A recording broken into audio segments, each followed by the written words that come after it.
But before I get to what's happening with your sign for this month, I just want to mention these two long-running transits, Saturn, Neptune, and Uranus, Pluto. Now, Uranus, Pluto, if you've been following the astrology, you'll know is very much in the background towards, kind of economic global meltdown, and basically it's very the challenging the social structures, the status quo, the establishment, and shifting things which have been taken for granted socially, economically, culturally for hundreds and hundreds of years. And this is still going on, even though technically they've moved further apart. They're still pretty close. And as I've said more than once previously, it's not over till it's over. And we shouldn't be looking to think, okay, we can rest on our laurels now until we get into 2020s.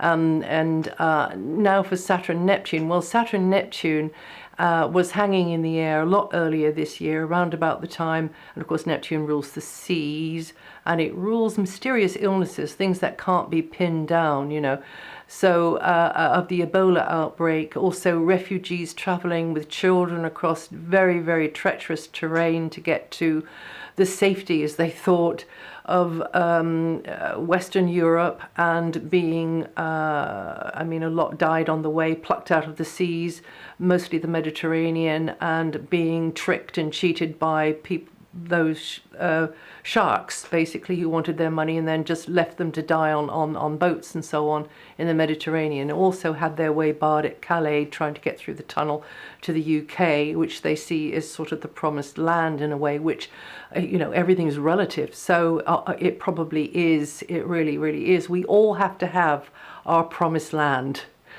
We all have to have it, even if it's just our favorite sort of celebs on the TV. I mean, it's kind of just our promised land. It's potential of what can be. So it's called hope. It's called that star of hope. And now Saturn is the planet of physical boundaries, material structures. It's also about the status quo, the establishment, and Neptune is very, very ethereal. It's kind of without boundaries. And it's ideological, but it's also about victimization. It's about escape, among other things, and trying to do basically the highest manifestation maybe is compassionate, trying to do the best for the common good, for the whole of all, with all sort of personal desires and ego put on one side. So it's definitely the planet of higher service.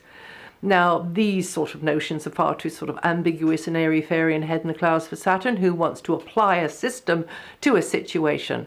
And it's sort of like top-down, it's kind of the government.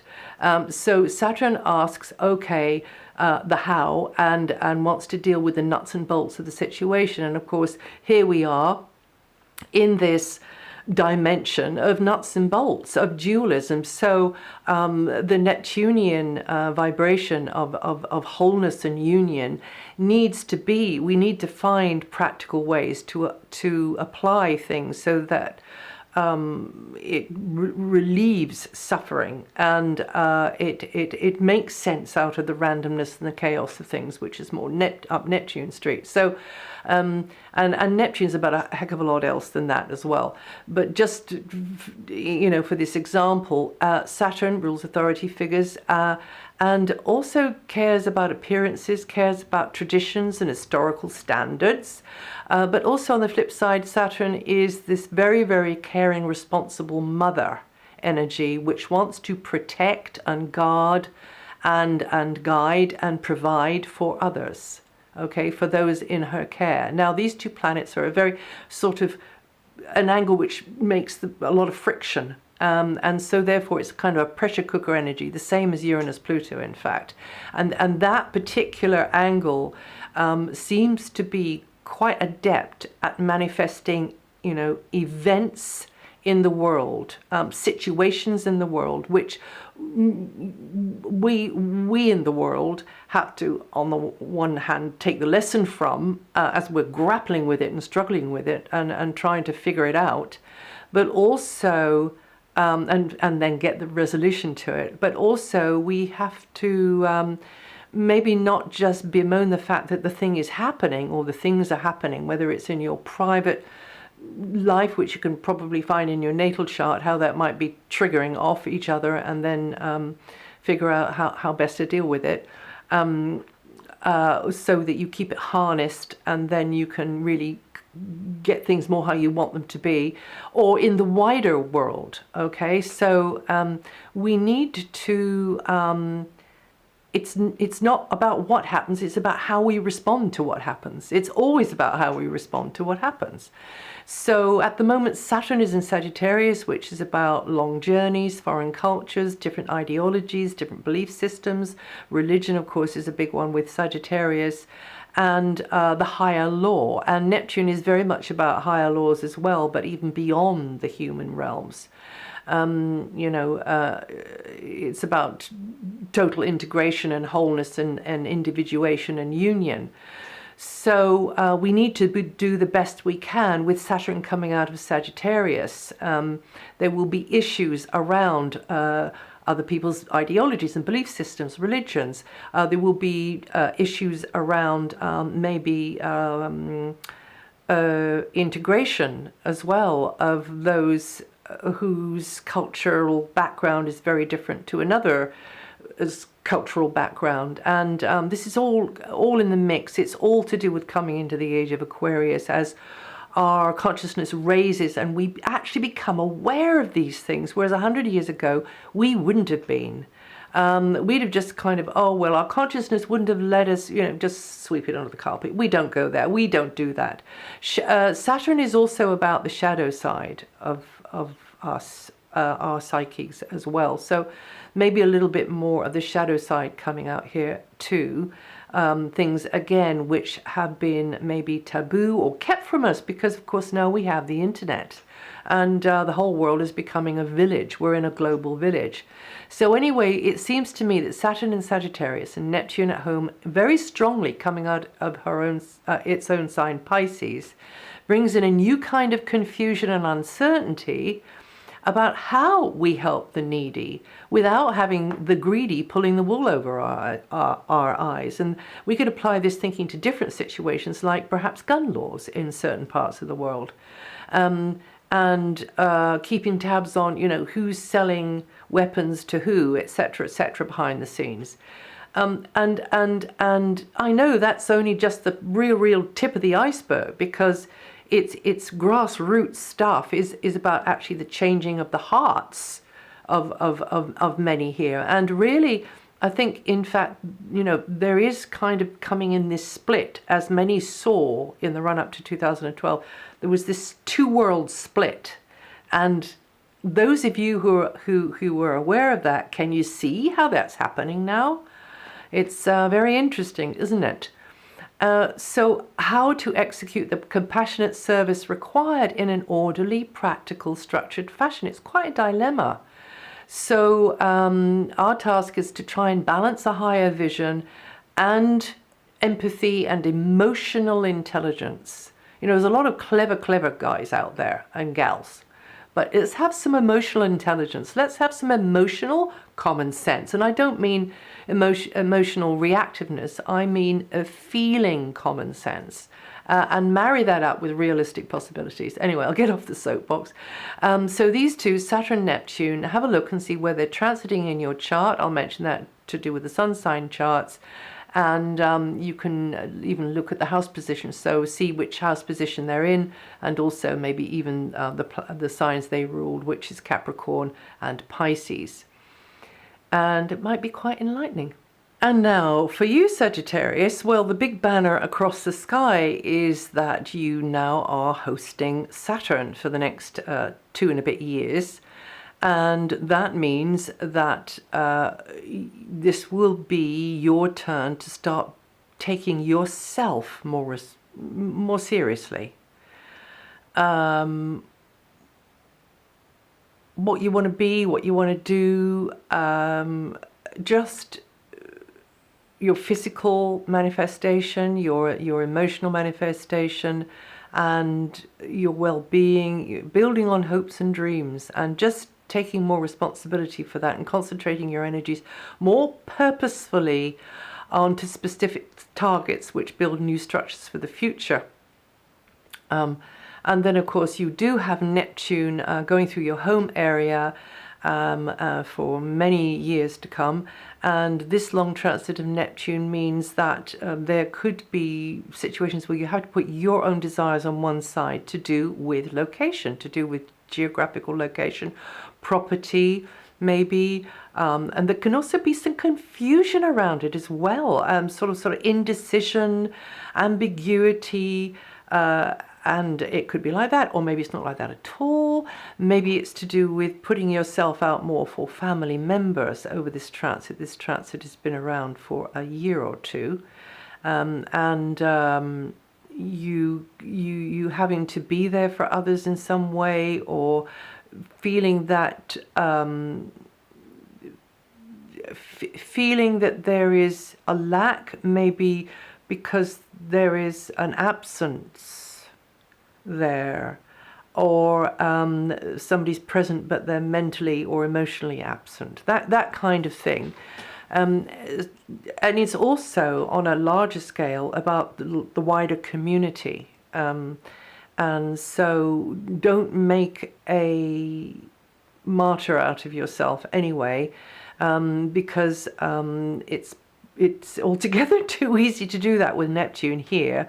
And so you will figure it out. You're a creative being and you are a child of this amazing universe. So you're going to figure it out, and you are going to know Saturn is in your sign, which is sort of chalk and cheese, these two. So you're going to figure out what you need to do to really draw the line and say, nope, you're stepping on my boundaries, back off, because I need to be doing this for me. Without being too over the top, of course. Being nice and sweet and diplomatic, but really being firm. Because the position of Neptune sometimes could kind of pull the rug out from under your feet, and you're thinking, oh, well, they really need my help. Or, oh, well, this'll do because so-and-so would like it. You know, you need to be looking out for yourself and trying to integrate because we all radiate. I suppose I could say that the more you're looking after yourself, not in an egotistical way, I don't mean that, but after honoring yourself, I suppose I should say. And first of all, you've got to figure out what you do want, of course. And these aren't sort of, flimsy, superficial things. I don't mean that. But you've got to figure out what you do want and what you should be doing, or what you want to be doing. Maybe a bit less of the should and maybe a bit more of the want. What you want to be doing, what you feel a leaning towards, then you will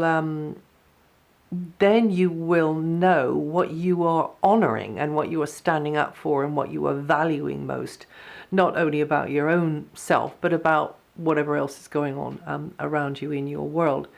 So